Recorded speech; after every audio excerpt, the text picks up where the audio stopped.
Welcome to KHTS Radio. I am KHTS News Director Jade Aubuchon, and I am joined today by one of your SCV water candidates, Bill Cooper. How are you doing today? Very good, thank you, and thanks for the invitation this morning. Well, thank you very much for coming in. Why don't you tell the voters a little bit about yourself? Okay, well, Bill Cooper, I'm running for re-election to the Santa Clarita Valley Water Agency Board. You know, I've lived in Santa Clarita since 1972, and I just absolutely love our community. I've seen our town grow and prosper from the time that the mall was onion fields and the Mercedes dealer was Bunny Love Carrots. So I've seen it really expand, and I attribute a lot of that to what our community is and our quality of life out here is to water in the valley and the people that had the vision that brought water in early on and decided to be a part of the state project. So yeah, I've raised my family out here. Married, had two kids. They both live here in Santa Clarita. We have three grandchildren, and so yeah, we're a part of this community and just love Santa Clarita. Awesome. And one of your opponents, Miss Nicole Wilson, was supposed to join us today. Unfortunately, she could not make it. However, we can go right into it. We have a set of questions that is going to be posed to all of our water board candidates, as well as a special one that the candidates can pose to each other. I'll be reading Miss Wilson's to you. So, why don't we start with number one? We'll be giving you a 2-minute time limit in order to answer this question. You ready? I'm ready. Awesome. What makes you think you are best qualified for the job? Time starting now. Okay, well, my entire career has been in water. When I got out of the military, I went to work for the Metropolitan Water District in Southern California that supplies water all throughout Southern California. I worked in operations. I operated and then ended up managing water treatment plants. In fact, the one on the corner of Balboa and the Old Road, called the Jensen Filtration Plant, which is the largest plant in the United States, I managed that plant. Later on, I became the water treatment section manager at Metropolitan and managed all five of their water treatment plants and that supplied water to a little over 19 million people. So water is what I do.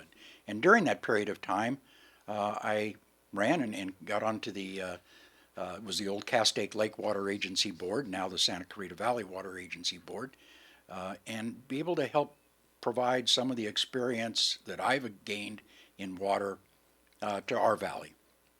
As a part of that, I used to teach water treatment classes at College of the Canyons. So I know people don't find water real exciting.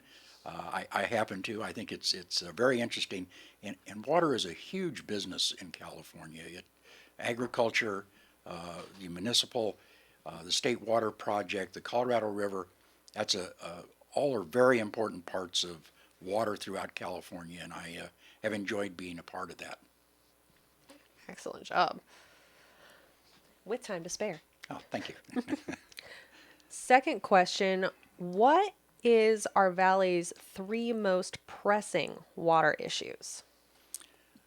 Well, right now we're dealing with an issue that of emerging contaminants in water. When I started in the water business, it was very simple. You had things that were measured in parts per million, whether it was calcium, magnesium, hardness, things that were for water treatment, and you could remove those as well as bacteria and all of those things that go with it. Now we're looking at parts per trillion of contaminants in the water, and as you know, we found that we had ammonium perchlorate in the water up in the Whitaker Burmite property where they used to build ordnances, rockets, and we've put in a treatment facility up there that is treating that water and bringing it back to usable again. And the state came in and helped to clean up some of the property. So we'll be treating that water for probably 40 years or more, cleaning up the groundwater from perchlorate. But more recently, we found another contaminant that's called PFAS. And these are chemicals that they're very long molecular chain. There's about 2,000 of them, and they repel water and grease. And so you find them in things like Gore-Tex clothing, carpeting, that's stain-resistant carpeting, Pizza boxes, there's lining in the pizza boxes. It's in a lot of places, and now we're having to remove it's become a hazardous contaminant. We're going to remove that material. We just built one treatment plant, kind of right down behind the Mercedes dealership, down by the baseball fields. We've put in a plant that is combining two wells and treating, and now we have another one that is coming in over in Valley Circle that we'll be dedicating this next week. And I've been a part of. I'm chairman of the engineering committee, and so And we're time. going ahead and we're going to be opening that well up, yeah, pretty soon and bringing that back to service. Perfect. Thank you. Third question. Why are new homes being built in Santa Clarita? We hear this every single day. Oh, Why are they being built in Santa Clarita when we are in the midst of a drought? this is a very big issue in our town. We're in a drought, and it's a major drought, largest drought in 1,200 years. And people say, I'm having to cut back, and they're still building houses. Am I cutting back my water so somebody else can have it? No, that's not the case at all. People that are within the district, the water district boundaries, that own property have a right to build on that property. The water districts do not decide who gets to build and who doesn't. That's the city and the county that decide that. We're not a land use planning agency. So when the city and the county tell us that they have a project that's going in, we look at, do we have the water in the future for that to build? We have an urban water management plan that's of identified water out way past 2050, and we have enough water for the developments that are taking place. The stuff that's going in on the west side of the freeway called the Newhall Ranch project, that's the one everybody looks at, and there's going to be a lot of homes out there. They have agricultural wells where they're providing they're growing agriculture in that area. As they build those homes, those agricultural wells will stop, and those wells get turned over to us as municipal wells. So, yes, there's water for all of the projects way out into the future, and we continue to do planning all the time. Long-term planning is a key component of water agencies. You don't build things now, you plan them out 10 years from now of what you're going to need. So, yes, we have plenty of water for the future in this valley.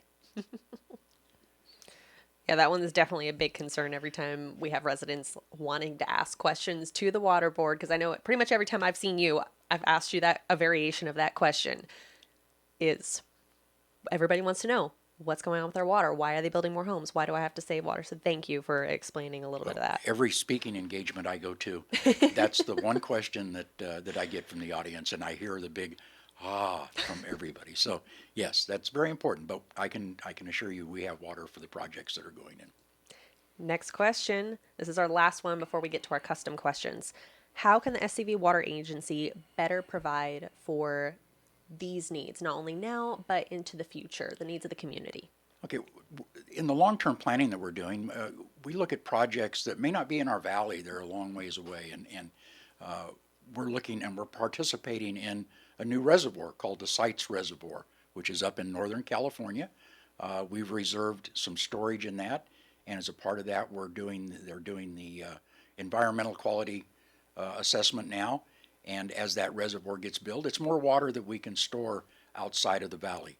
We have banking programs where we store water up in the Central Valley. That's what we're using right now in dry years. We have about 3 more years of good storage up there. We can store about 160,000 acre feet of water in the Central Valley. And we're looking at some new projects with Antelope Valley East Kern where we can store water. We've purchased an 8,600 acre ranch in the Central Valley that has water from the state aqueduct. In dry years, we bring that water down and bring it into the community. In wet years, we have a farmer that farms the land up there. So with climate change, things are changing quickly. The snowpack in California is not going to be what it used to be. We're going to get more rain, harder rains. So building reservoirs, building storage, getting groundwater banking in place where you can capture that water in wet years, and we will be back to wet years again, that you can use that water then and bring it down in dry years. Those are extremely important projects for the future for Santa Clarita. And we're doing those now, and we're looking at some new ones. Delta Conveyance project called the Delta Fix. tunneling underneath the delta to build reliability into the state project and will actually give us a little more water is important too. And we're participating in that project as well. Final question. This is from Miss Wilson, actually. So we'll have her, and then you can pose your question to the voters. What questions or concerns do you have about increased development in SCV? Do you have any concerns? We've already talked about like what the plans are for the future. Do you have any concerns related to that? You know, my concerns are not, let's say, water related.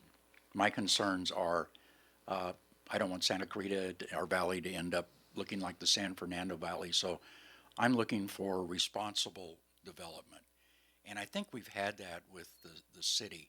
The city council has been very responsible in the things that they've proposed in our town.